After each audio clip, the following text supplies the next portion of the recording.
Bismillahirrahmanirrahim. Assalamualaikum warahmatullahi wabarakatuh. Raditu billahi robba wa bil islami dina wa Muhammadin nabiyya wa rasulah. Allahumma salli ala sayyidina Muhammad wa ala alihi wa sahbihi ajma'in, amma ba'd.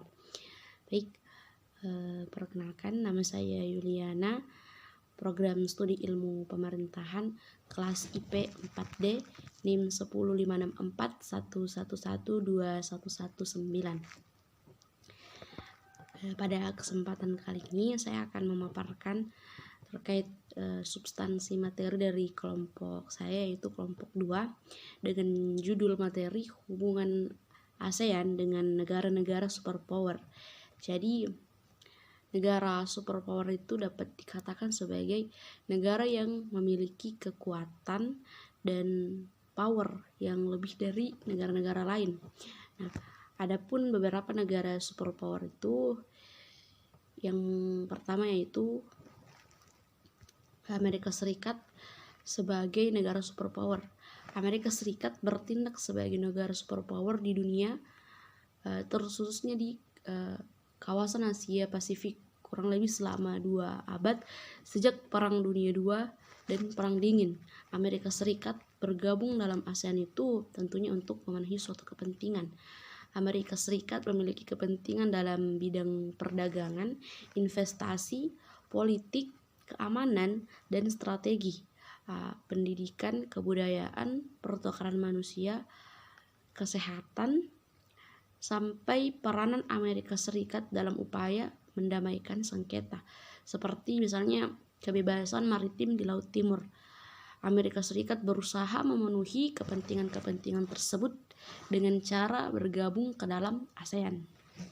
Nah, sampai sekarang Amerika Serikat telah berpartisipasi dalam serentetan mekanisme kerjasama dengan ASEAN.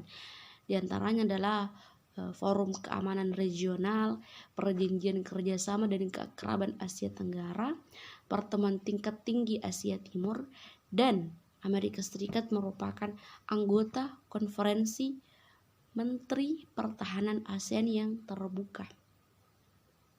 Selain itu, Amerika Serikat juga mempunyai hubungan-hubungan bilateral dan multilateral dengan negara-negara anggota ASEAN, seperti dalam bidang pendidikan, kebudayaan dan dialog, kepercayaan, manajemen risiko dan musibah, kesehatan, wabah penyakit, perubahan iklim, sampai anti perdagangan narkotika, anti terorisme, dan lain-lain. Itulah tadi negara superpower pertama, yaitu Amerika Serikat, serta hubungannya dengan negara ASEAN. Yang kedua yaitu Tiongkok atau China. Hubungan ASEAN dan China mulai terjalin sejak tahun 1990-an, yang diawali dengan hadirnya Menteri Luar Negeri China pada sesi pembukaan Ministerial Meeting ke-24 di Kuala Lumpur 19 Juli 1991, yang pada saat itu menyampaikan ketertarikan China untuk menjalin kerjasama dengan ASEAN. Hingga akhirnya pada AMM ke-29 di Jakarta Juli 1996, ASEAN menyetujui status mitra dialog penuh bagi China, menggantikan statusnya semula sebagai mitra konsultatif yang telah disandang sejak tahun 1991.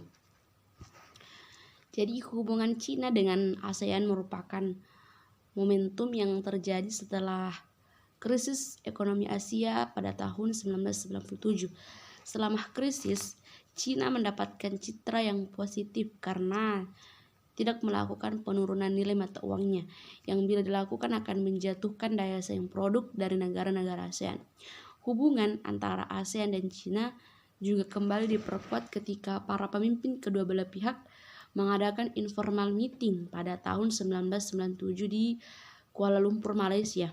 Pada waktu itu pemimpin China, Jiang Zemin, membacakan pernyataan tentang membangun kemitraan bertetangga yang baik dan saling percaya dalam menghadapi abad ke-21.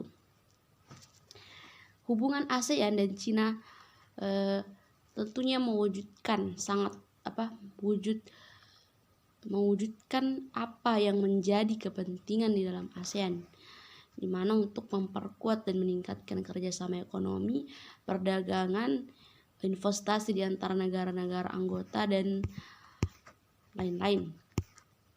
Selanjutnya negara superpower ketiga yaitu India.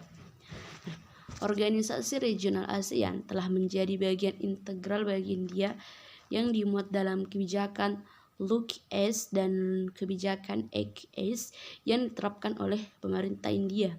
Organisasi regional ASEAN memiliki nilai penting bagi India yang bersifat strategis.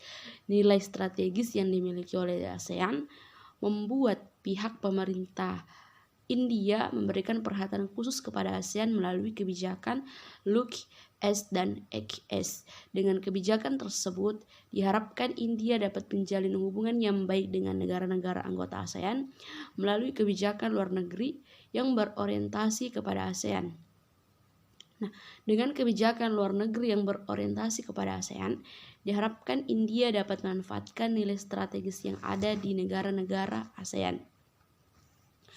Organisasi regional ASEAN memiliki nilai penting bagi India. Nilai penting ini terlihat dari kebijakan Look East Policy yang pada saat ini bertransformasi menjadi Act East Policy yang menempatkan ASEAN sebagai mitra strategis India dalam orientasi kebijakan luar negeri India. Penempatan ASEAN sebagai salah satu mitra strategis India dalam kebijakan luar negeri India dikarenakan adanya nilai strategis seperti nilai ekonomi yang dimiliki oleh negara-negara yang tergabung di dalam anggota ASEAN. Selanjutnya yaitu Australia sebagai negara superpower dan hubungannya dengan ASEAN. Australia dan ASEAN secara resmi menjadi kawan strategis, mengakui pentingnya interaksi, membentuk keamanan dan kemakmuran bersama. Perdagangan Australia dengan ASEAN ini didominasi oleh produk primer dan komoditas utama olahan. Negara-negara ASEAN memasok Australia dengan berbagai produk tropis termasuk karet, teh, kopi, kakao, rempah-rempah, produk kayu, minyak kelapa sawit, dan kopra. Dan Australia juga melakukan impor minyak bumi dan produk minyak bumi ke negara-negara ASEAN. Akhirnya, pesatnya perkembangan perdagangan telah mengakibatkan perdagangan tekstil, pakaian, alas kaki, dan lain-lain dan antara ASEAN dan Australia yang berkembang pesat. Australia dan negara-negara ASEAN sangat bergantung dalam transportasi laut dan proporsi perdagangan.